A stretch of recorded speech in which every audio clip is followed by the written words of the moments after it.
Hoxe en Trucos para diferenciar climogramas, resumo tu Fast to Furious. Acordádevos, facendo recopilación, no caso dos diferenciar oceánico de montaña, nos fixamos nas temperaturas.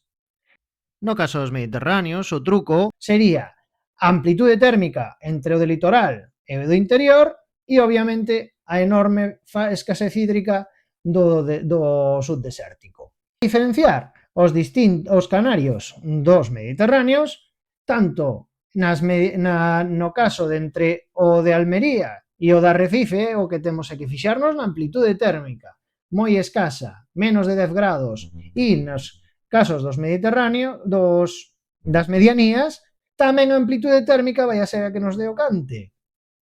Xa en altura, o que vai a chamar a atención non é a amplitude térmica, é o frío, moito frío.